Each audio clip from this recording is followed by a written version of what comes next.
সূরা আল মাউন পবিত্র কোরআনের ১০৭ নম্বর সূরা, আয়াত সংখ্যা ৭। আরবি সূরার বাংলা অর্থ পড়ছি। আরম্ভ করছি পরম করুণাময় অসীম দয়াময় আল্লাহর নামে। ১ নম্বর আরবি আয়াতের বাংলা অর্থ: তুমি কি তাকে দেখেছো যে কর্মফল দিবসকে অস্বীকার করে? ২. সে তো সেই লোক যে ইয়াতীমকে ধাক্কা দিয়ে সরিয়ে দেয় এবং মিসকিনকে অন্ন দিতে উৎসাহ দেয় না। ৪. তো ওটা ৩ নম্বর আয়াত। ৪ নম্বর আয়াত: অতএব দুর্ভোগ সে সব নামাজ আদায়কারী। ৫. যারা নিজেদের নামাজের ব্যাপারে উদাসীন।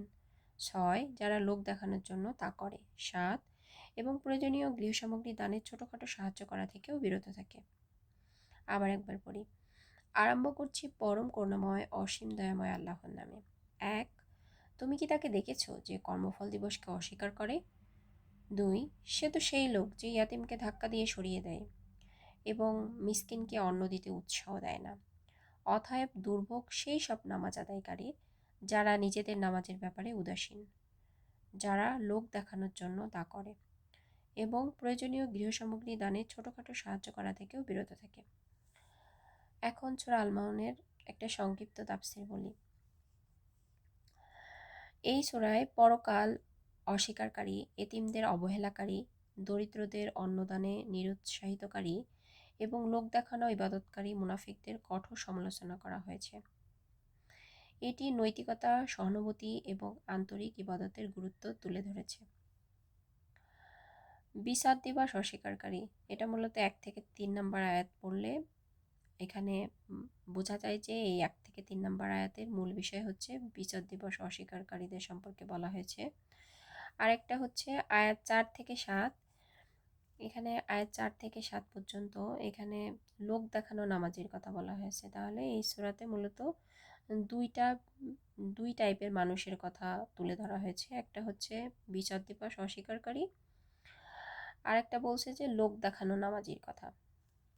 তাহলে কি প্রথমে কি বলছে যে আল্লাহ তাআলা রাসূল সাল্লাল্লাহু আলাইহি সাল্লামকে প্রশ্ন করেছেন, আপনি কি তাকে দেখেছেন যে বিচার দিবস মানে কিয়ামতকে অস্বীকার করে? সে হলো সেই ব্যক্তি। ২ নম্বরে বলছে যে যে ওই বিচার দিবসকে অস্বীকার করে সে হলো সেই ব্যক্তি যে এতিমকে ধাক্কা দিয়ে তাড়িয়ে দেয় এবং তাদের সাথে কঠোর আচরণ করে। এবং ওই ব্যক্তি কি করে, এবং ৩ নম্বর আয়াতে ওই একই ব্যক্তির কথা বলছে যে বিচার দিবস বা কিয়ামতকে অস্বীকার করে, এরকম করে কোশ্চেন করা হয়েছে। ওই একই ব্যক্তি যে অভাবগ্রস্ত বা দরিদ্রকে অন্নদানে অন্যকে উৎসাহিত করে না, অর্থাৎ নিজে তো দান করেই না, অন্যকেও করতে দেয় না, সেই কথা বলছে। আর এখানে কি বলছে ৪ নম্বর আয়াতে, অতএব দুর্ভোগ সেই সব নামাজ আদায়কারী। আল্লাহ বলছেন দুর্ভোগ সেই সব নামাজ আদায়কারী যারা নিজেদের নামাজের ব্যাপারে গাফেল বা উদাসীন। তারা সময় মতো নামাজ পড়ে না বা নামাজে একাগ্রতা থাকে না। তারা লোক দেখানোর জন্য নামাজ পড়ে, অর্থাৎ ইবাদতে তাদের আন্তরিকতা নেই।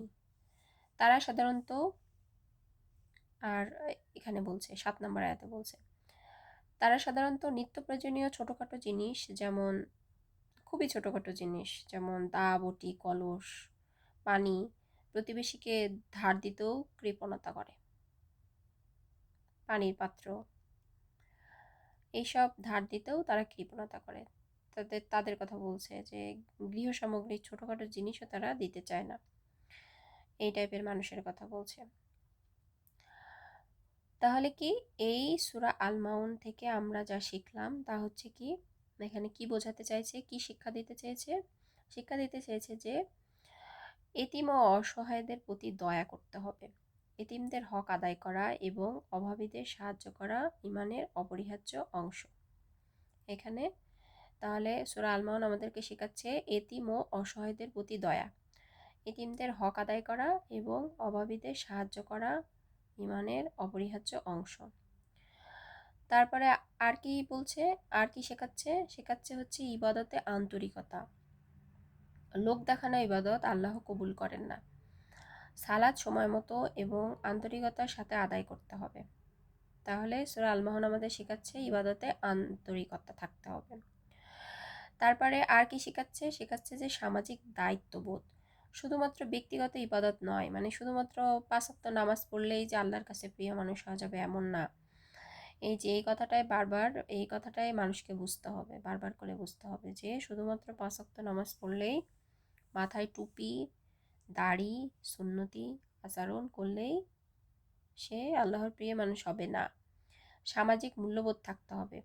শুধুমাত্র ব্যক্তিগত ইবাদত নয়, সমাজের মানুষের প্রতি মানবিক দায়িত্ব পালনও সমান গুরুত্বপূর্ণ। এখানে তাই বলছে।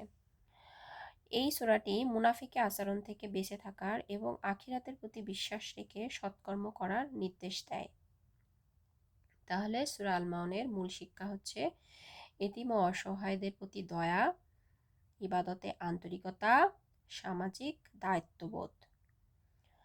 তাহলে আমরা বুঝলাম সূরা আল মাউনে আসলে কি কি শিক্ষা দিয়েছে, কি বোঝাতে চেয়েছে। প্রত্যেকটা আয়াতের অর্থ বুঝলাম। এখন কয়েকবার করে পড়ে সূরার অর্থটি মুখস্থ করি, এবং সূরাটার অর্থটি যখনই মুখস্থ হবে সাথে সাথেই এই সূরার অর্থগুলো নিজেদের জীবনে বাস্তবায়ন করার চেষ্টা করি। আরম্ভ করছি পরম করুণাময় অসীম দয়াময় আল্লাহর নামে। তুমি কি তাকে দেখেছ যে কর্মফল দিবসকে অস্বীকার করে? সে তো সেই লোক যে ইয়াতিমকে ধাক্কা দিয়ে সরিয়ে দেয় এবং মিসকিনকে অন্ন দিতে উৎসাহ দেয় না। অতএব দুর্ভোগ সেই সব নামাজ আদায়কারীর, যারা নিজেদের নামাজের ব্যাপারে উদাসীন, যারা লোক দেখানোর জন্য তা করে এবং প্রয়োজনীয় গৃহসামগ্রী দানে ছোটখাটো সাহায্য করা থেকেও বিরত থাকে। আরম্ভ করছি পরম করুণাময় অসীম দয়াময় আল্লাহর নামে। তুমি কি তাকে দেখেছ যে কর্মফল দিবসকে অস্বীকার করে?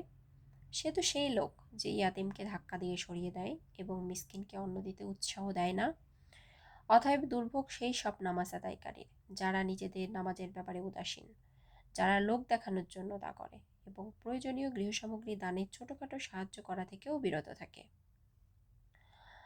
তুমি কি তাকে দেখেছ যে কর্মফল দিবসকে অস্বীকার করে?